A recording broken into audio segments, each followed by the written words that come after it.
बड़ी ब्रेकिंग हमारे पास छत्तीसगढ़ से आ रही है कि छत्तीसगढ़ के लोरमी में जो है मतदान केंद्र पर जब हंगामा हो गया है, क्योंकि वहां पर जो बीजेपी के प्रदेश अध्यक्ष है वो पहुंचे थे, उनको रोक दिया गया है। लोरमी में जो मतदान केंद्र पर हंगामा हुआ, अरुण साव वहां पहुंचे थे।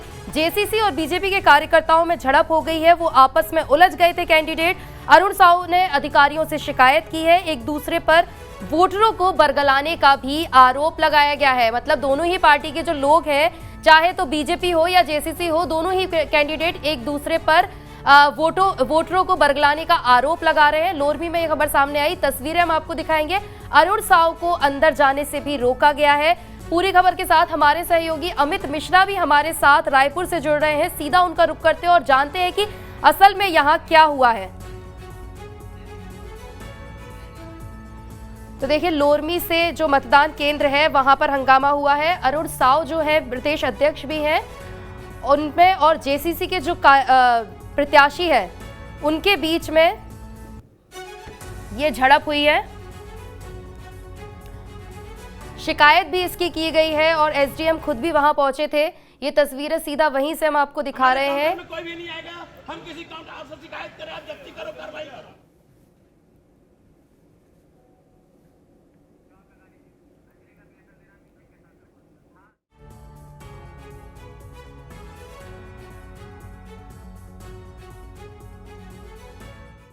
फोड़ किया है, सबको देखूंगा, सबको देख लूंगा। हम दे रहा था, मामा ने गाली दे रहा था। हाँ, खुले हम गाली दे रहा था पूरा।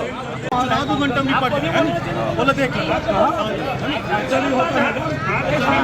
अरे हारा हम उसमें से कोई लेना देना नहीं है। लेकिन कोई आके यहाँ गाली गलौज करे, उसके बाद बोले जो गाली गलौज किया है, मारेंगे भी दौड़ा मेरे काउंटर में आने से मना करने के बजाय वो दिन मेरे घर में जाके धमकी लेके आया है। ये बोलोगे आप बोलने दे और सब तक हम बात कर रहे हैं, जो हुआ क्या हटेगा बेटा, क्या हटेगा बताइए। हाँ, तो आपको पहले जब आपका मतदान हुआ 100 मीटर से बाहर 200 मीटर के भीतर जो आपका रहेगा, केवल सादा स्लिप रहेगा, न उसमें पार्टी का नाम लिखा रहेगा, न ही किसी भी प्रतिचिन्ह रहेगा।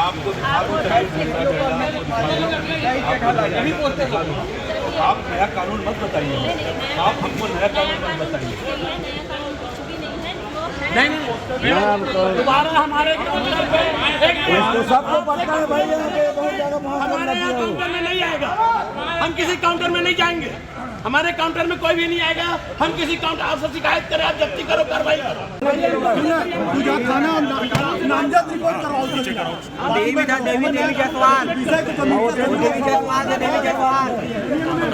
देवी जायसवाल है,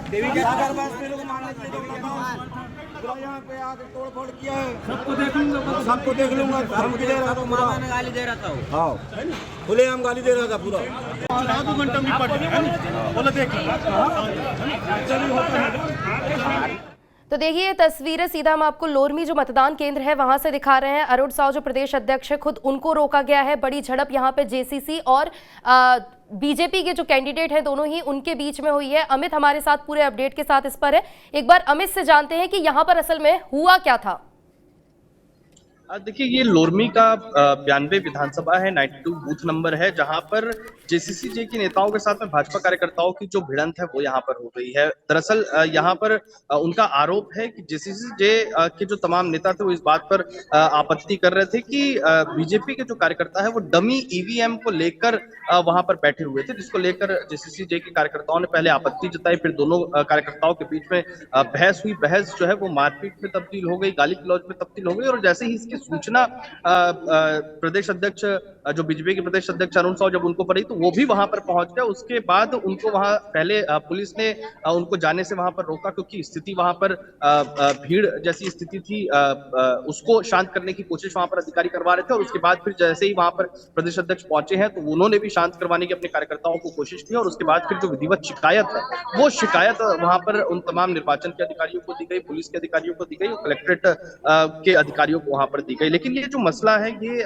केवल उस मसले को लेकर अभी भी विवाद शांत होने की स्थिति नहीं है। गहमा-गहमी का माहौल फिलहाल अभी भी वहां पर बताया जा रहा है। हालांकि अरुण साव ने जरूर कहा है कि इस तरीके की परिस्थितियों के लिए उन्होंने आग्रह भी किया है कि बीजेपी के कोई भी नेता जो है वो कानून अपने हाथ में लेते हुए नजर नहीं आएंगे, लेकिन किसी भी तरीके की परिस्थिति को रोकने की कड़ी हिदायत दी है कि किसी भी तरीके से जो सुरक्षा के अधिकारी हैं, कर्मचारी हैं, वो उनको वहां पर रोकते हुए नजर आए। हर बूथ में सुरक्षा के पर्याप्त इंतजाम किए गए हैं, लेकिन जिस तरीके से बीजेपी और जेसीसी के कार्यकर्ताओं के बीच भिड़ंत हुई तो उसके बाद उनके माहौल को शांत करवाने में भी जो अधिकारी हैं उनको काफी वहां पर वक्त लग गया था। हालांकि अब स्थिति वहां पर सामान्य बताई जा रही है। अब वहां पर पूरी तरीके से सुरक्षा कर्मचारियों ने, अधिकारियों ने वहां पर अपनी सुरक्षा को पुख्ता वहां पर कर दिया है। अधिकारी भी वहां पर फिलहाल मौजूद है और बीजेपी के जो प्रदेश अध्यक्ष है वो वहां से फिलहाल निकल चुके हैं। लेकिन ये जो विवाद की स्थिति थी अपने आप में सवाल खड़े करती है कि ईवीएम डेमो, अगर ईवीएम भी वहां पर बीजेपी के कार्यकर्ता लेकर बैठे हुए थे तो उसके पीछे की मंशा क्या थी? चुनाव आयोग इस पर क्या संज्ञान ले रहा है, ये आने वाले वक्त में पता चलेगा, क्योंकि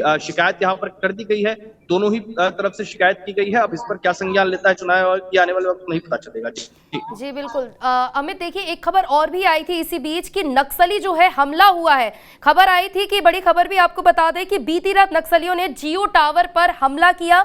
नक्सलियों ने जियो टावर में की आगजनी, फेंके पर्चे। इसके साथ ही नक्सलियों ने चुनाव का बहिष्कार करने के लिए भी कहा था।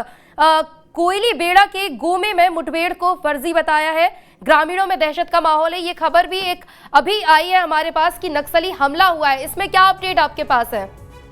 देखिए, जब भी जो नक्सल प्रभावित क्षेत्र होते हैं, 9 ऐसे स्थान हैं जिनको सेंसिटिव और अति सेंसिटिव इलाकों में रखा गया है, कैटेगरी में रखा गया है। वहां पर सुरक्षा के पहले से भी पुख्ता इंतजाम किए गए थे, जिस तरीके से जानकारी निकलकर सामने आई थी। लेकिन जब नक्सली अपनी मौजूदगी दर्ज कराते हैं तो इससे साफ जाहिर होता है कि जब इस तरीके से ग्रामीण दूर अंचलों से आकर बूथ पर जाते हैं और उसके बाद अपनी जो कोशिश करते हैं कि किसी भी तरीके से वो उन तमाम लोगों तक पहुंचे और उसके बाद वहां तक जाकर अपना जो मतदान है उसकी प्रक्रिया पूरी कर सके। लेकिन जब इस प्रक्रिया को पूरी करवाने की बात आती है तो उस दौरान में नक्सली अपनी वहां पर मौजूदगी दर्ज कराने के लिए और उसके अलावा एक डर का माहौल उनकी तरफ से देने के लिए इस तरीके से हथकंडे अपनाते हैं। फिलहाल जो जानकारी निकलकर सामने आई है, मुठभेड़ को जरूर फर्जी बता दिया गया है, लेकिन जो घटना है उससे आसपास के ग्रामीणों में जरूर दहशत है, क्योंकि टावर में जो आग लगाने की घटना यहाँ पर सामने आई है, सीधे तौर पर जो तस्वीरें भी यहाँ पर निकलकर सामने आई हैं, ये तमाम तस्वीरें और इन तमाम सोशल मीडिया में भी अब ये जानकारी निकलकर सामने आ रही है, तो इससे कहीं ना कहीं जो खबर है वो आग की तरह वहां पर फैलती है और ग्रामीणों में दहशत होता है। इससे सीधे तौर पर वोट जो मतदान है वो प्रक्रिया पूरी तरीके से प्रभावित होती है। अभी फिलहाल 11 बजे तक की जो मतदान की स्थिति है, 30% तक का मतदान फिलहाल अब तक प्रदेश के 70 विधानसभा क्षेत्रों में हो चुका है। लेकिन सवाल यही है कि जब इस तरह की घटनाएं सामने आएंगी और जो मारपीट जैसी घटनाएं, कानूनी प्रक्रियाओं की जैसी अटकने जैसी घटनाएं सामने आती है तो उससे मतदान प्रभावित होता है, वोट प्रतिशत कम हो जाता है। ये एक सबसे बड़ा चैलेंज होता है।